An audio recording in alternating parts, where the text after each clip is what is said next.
பிரசங்கி 7வது அதிகாரம் 8வது வசனம். ஒரு காரியத்தின் துவக்கத்தை பார்க்கிலும் அதன் முடிவு நல்லது. பெருமை உள்ளவனை பார்க்கிலும் பொறுமை உள்ளவன் உத்தமன். யார் உத்தமன்? பொறுமை இருக்கணும்.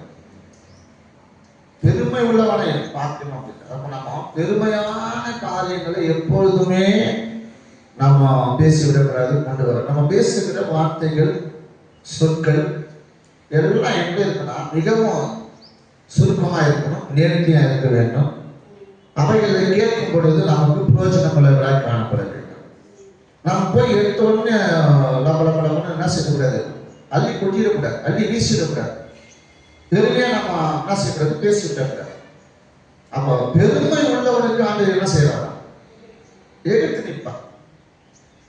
பெருமை உள்ளவனுக்கு அவர் எடுத்து நிற்கிறார்.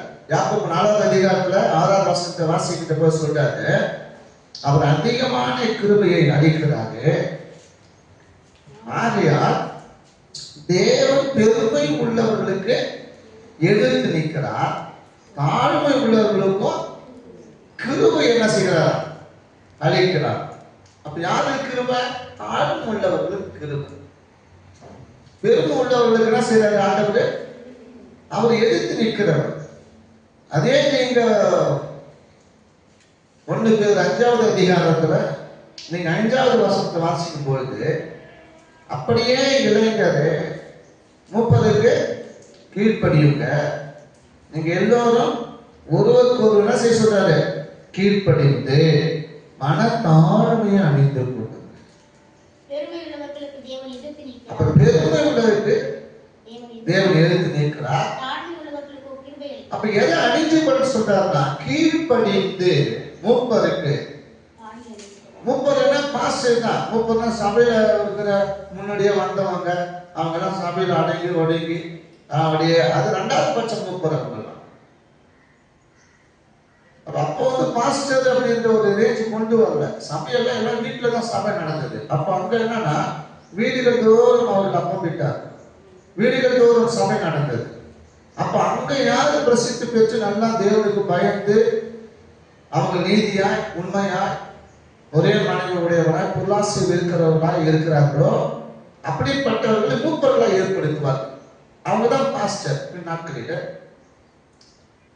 பவுல் வரும்போது அந்த கலாச்சாரத்தை என்ன செய்யறாருன்னா மாத்துறார்.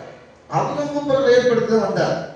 அப்பதான் அவர் என்ன செய்யறாருன்னா, பாஸ்டர் ஒன்று, அப்போஸ்தலர்கள் ஒன்று, பாஸ்டர் என்று, தீர்க்கதரிசி என்று, மெய்ப்பர்கள் என்று, தீர்க்கதரிசிகள், சுவிசேஷர்கள் என்று அவர் என்ன செய்யறாருன்னா ஒரு 5 ஊழியர்களை கொண்டு வந்து அது ஒவ்வொரு வரங்களை அவர் என்ன செய்கிறாரு, அறிமுகப்படுத்துகிறார்.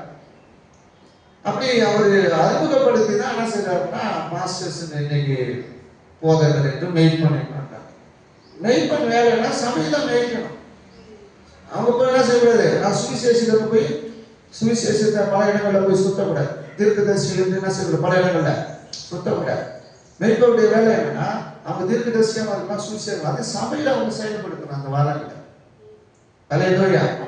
அப்போஸ்தலர்னா நாளடைவில் நம்முடைய ஊழியர்கள் பருத்து பெருத்து வளர்க்கும் போது, விருத்தி அடையும் போது, அது இங்க இருந்து சபைகளை நம்ம என்ன நாட்கள் ஏற்படுத்தி சபைகளை கட்டி அவங்களுக்கு அங்க விட்டு அவங்களுக்கு நம்ம வேண்டியதை நம்ம என்ன செய்யணும், உதவிகளை செய்வது அப்போஸ்தலருடைய வேலைகள். அப்புறம் அப்போஸ்தலர் ஊழியமா அது மாறும். போதகர் ஊழியம்னா என்ன, போதகர்னா டீச்சர். இங்கிலீஷ் தான் ஆங்கிலத்தில் என்ன பண்றதுன்னா டீச்சர் தான் சொல்லுவாங்க. அவங்க டீச் பண்றாங்க. பைபிள் என்ன சொல்லுங்க, அவங்க என்னது சொல்லி கொடுக்குறாங்க. யாருக்கு?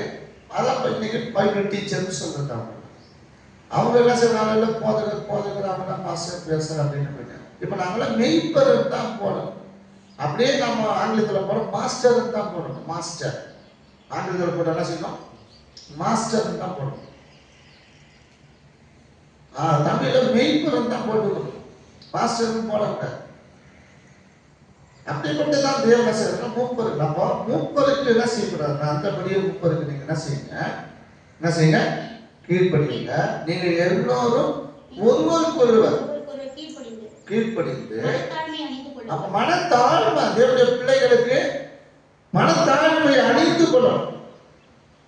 அந்த மனத்தாழ்மை உள்ள பிள்ளை பிள்ளைகளுக்கு தான் தேவன் என்ன செய்யறானா, அந்த மனத்தாழ்மை அணிந்து கொள்கிற பிள்ளைகளுக்கு என்ன செய்யறானா, அளவில்லாத கிருபையை, அனாதை அந்த கிருபை, அளவில்லாத கிருபையை அவர்களுக்கு தருகிறார். அது மாத்திரம் இல்ல, அவர் என்ன சொல்றாரு, தாழ்மை உள்ளவர்களுக்கு என்ன செய்யறாரு, கிருபை. பெருமை உள்ளவனை காட்டிலும் அவர் சொல்றாரு, பொறுமை உள்ளவன் உத்தமன். ஒரு காரியத்தின் துவக்கத்தை பார்க்கிலும் அதன் முடிவு நல்லதா இருக்கும். துவங்கும் போது நமக்கு எப்படி இருக்கும், அற்பமா இருக்கும், மிகவும் அற்பமா இருக்கும், புரோஜனம் இல்லாத இருக்கலாம். ஒருவேளை நம்முடைய மனஸ்தாபங்கள் ஏற்படலாம், ஒருவேளை நமக்கு சஞ்சலங்கள் ஏற்படலாம், ஏன்னா தூக்கமே எப்படி இருக்கிறது அப்படின்னு இருக்கலாம். ஆனா அது துவங்கும் போது அது எப்படி இருக்கலாம், ஒரு காரியத்தின் துவக்கம் நமக்கு எப்படி இருக்கலாம், பொறுமையா இருக்கலாம். ஆனா அதை பார்த்து கர்த்தர் என்ன செய்வாங்க, அது முடியும் போது அது நல்லதாய் காணப்படும். ஆனா யோபு 8ஆம் அதிகாரம் 7ஆவது வசனத்தை சொல்லும் போது சொல்றாரு, உம்முடைய துவக்கம் சொல்றாரு. யோபு 8:7 உம்முடைய துவக்கம் அற்பமாய் இருந்தாலும் உம்முடைய முடிவு எப்படி இருக்குமா, சம்பூர்ணமா இருக்கும். அதான் சம்பூர்ணமானதை கர்த்தர் கொடுக்கிறது. நம்முடைய அந்த முடிவுக்கு வரும்பொழுது, ஒரு காரியம் முடிவுக்கு வரும்பொழுது அந்த காரியத்தை கர்த்தர் எப்படி செய்வாங்க, துவங்கும் போது அற்பமா இருக்கலாம். அந்த ஒரு காரிய துவக்கத்தை பார்க்கணும் அப்படின்னு அது ஒருவேளை குறைவா இருக்கலாம், நிறைவில்லாத கூட இருக்கலாம், அது அற்பமா இருக்கலாம். தேவன் அதை முடிக்கும் பொழுது எப்படி முடிப்பார், அது சம்பூர்ணமாய். அல்லேலூயா. சில ஜனங்கள் என்னதான் அவங்க குறைவுனாலும் அந்த ஜனங்கள் எப்பொழுதுமே என்ன செஞ்சாங்க, நல்லா சாட்டாங்க, குறைவு சொல்லிட்டே இருந்தாங்க. ஆனா தேவன் அவர்களை கைவிடாம அவரை சம்பூர்ணமடைய செய்திருக்கிறார். யாத்திராகமம் 34 நீங்கள் 10 வாசிக்கின்ற பொழுது அதான் சொல்றாரு, அந்த ஜனங்களோட நான் என்ன செஞ்சேன்னா பெரிய காரியம் செஞ்சேன் அப்படின்ட்டார். அந்த ஜனங்களோட அவன் செய்யறா பெரிய, நான் உன்னோடு இருந்து நான் செய்யும் காரியம் பயங்கரமா இருக்கும் அப்படின்னு சொல்றேன். அந்த ஜனங்கள் முறுமுறுக்கிற ஜனங்கள் தான். அதற்கு பண்ணுகிறேன், பூமி எங்கும் எந்த ஜாதிகளிடத்திலும் செய்யப்படாத அதிசயங்களை உன் ஜனங்கள் எல்லாருக்கும் முன்பாக செய்கிறேன். உன்னோடு கூட இருக்கிற ஜனங்கள் எல்லாரும் யாருடைய செய்ய, கர்த்தருடைய செய்ய, கர்த்தருடைய விருப்பத்தை, கர்த்தர் செய்கிற அதிசயங்களை, கர்த்தர் செய்கிற அற்புதங்களை, கர்த்தர் செய்கிற பெரிய காரியங்களை, பலத்த கிரியைகளை அந்த ஜனங்கள் காண்பார்கள். உன்னோட நான் இருப்பேன், நான் உன்னோட இருந்து பயங்கரமா இருக்கும். அதனால இந்த ஜனங்கள் சொல்றாரு, உன்னோட இருக்கிற இந்த ஜனங்கள் எல்லாரும் கர்த்தருடைய செய்கையை காண்பார்கள்.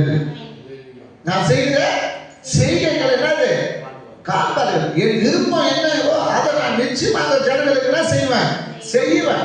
அவங்க முறுமுறுக்கிறவங்க தான், அவங்க முறையிடுகிறவர்கள் தான், அவங்க எப்பொழுதும் குறை சொல்லிட்டே இருக்கிறவங்க தான். இருக்கட்டும், விட்டுடு. ஏன்னா மோசே ஜனங்களுக்காக எப்பொழுதும் திறப்பிடிக்கிட்டே இருக்கும். இந்த ஜனங்கள் எதோ பணம் என்ன செய்வாங்க, ஆண்டவரே அங்கிருந்து கொண்டு வந்த அந்த ஜனங்கள் அந்த எகிப்தியர்கள் என்ன சொல்லுவாங்க அதையே சொல்லி ஆண்டவர் உள்ளத்தை கரைப்பார். அல்லேலூயா சொல்லுவோமா? என்ன சொல்வாரு, கைய அந்த எகிப்தியர்கள் என்ன சொல்லுவாங்க, சபைக்கிட எங்கே இருக்கு பணத்தோட போய் அவங்க தெய்வம் அவங்களே சாவடிக்கும் சொல்லுவாங்களே, அவங்க ஒண்ணு கொண்டுடாதீங்கப்பா, அவங்க எதுவும் செஞ்சிடாதீங்கப்பா. அவர் திறப்புல இருந்து அவர் எப்போதுமே அந்த ஜனங்களுக்காக பிரார்த்தனை பண்ணிட்டே இருப்பார். அது அவர் சொல்றாரு, சரி போ, முறையிட்டு போனா முறுமுறுத்துட்டு போனா மட்டும் அவன் வணங்க கட்டுள்ள இருந்தா போட்டோம், நீ என்ன கேட்கிறையோ அதை முன்ன கொண்டு நான் செய்வேன். அந்த ஜனங்களை பார்க்கப்படி, அந்த ஜனங்கள் பார்க்கப்படி, என் செய்தி அந்த ஜனங்கள் காணும்படிக்கு முன்ன கொண்டு இந்த ஜனங்களுக்கு எப்படி நான் செய்ய சொன்னாரு, பயங்கரமான பெரிய காரியங்களை கர்த்தர் செய்கிறார். அவர் சொல்ற, நான் செய்கிற காரியம் அந்த ஜனங்களுக்கு எப்படி இருக்குன்னு சொன்னாரு, பயங்கரமா இருக்கும். அந்த ஜனங்களுக்கு பயங்கரமான காரியம் கண்டாதான் முறுமுறுக்க மாட்டாங்க, முறையிட மாட்டாங்க, குறை சொல்ல மாட்டாங்க, அவங்க என்ன செய்ய மாட்டாங்க, மோசை கேலி கிண்டல் பண்ண மாட்டாங்க. அது வந்து அவங்க சொல்லிட்டே தான் இருப்பாங்க. அதான் சொல்றாரு, அந்த நான் எப்போதெல்லாம் பெரிய காரியம் செய்யணும் அப்போதெல்லாம் அவங்க வாயில ஆசீர்வாதம் அப்படின்னு சொல்லுவாங்க. என் அன்பு சகோதரி சகோதரி, நம்முடைய வாழ்க்கையில கூட நாம் முறுமுறுக்கிறதை விட்டுட்டு, முறையிடுவதை விட்டுட்டு, மனதா கருத்துறவர்களை கூட விட்டுட்டு கர்த்தர் நாம் கேட்க அதையே சொல்லுவோம். என்னிலே பெரிய காரியம் செய்யும் சாமி. அதான் சொல்ற, உன்னோட இருந்து நான் செய்யும் காரியம் பயங்கரமா இருக்குன்னு சொன்னீங்களே சாமி, என்னோட இரு சாமி. இந்த ஜனங்கள் பார்க்கட்டும், இந்த மக்கள் பார்க்கட்டும், புறஜாதிகள் பார்க்கட்டும். புறஜாதிகள் தெய்வம் எங்கே எங்களை பார்த்து என்ன செய்யக்கூடாது, கேட்டு விடக்கூடாது சாமி. அவருடைய சமூகத்தில் நில்லுங்க, அவருடைய சமூகத்தில் மன்றாடுங்க, அவருடைய சமூகத்தில் பிரார்த்தனை எடுங்க. கர்த்தர் செய்ய போகிற காரியம் பயங்கரமாக. அப்போ ஒரு காரியத்தின் துரோகத்தை பார்க்கிலும் அதை முடிவு எப்படி இருக்கும், நல்லதா இருக்கும். ஆனா பெருமை உள்ளவனை பார்க்கிலும் பொறுமை உள்ளவனை உத்தமன். நம் வாழ்க்கையில பொறுமை இருக்கணும், பெருமையை தள்ளணும்.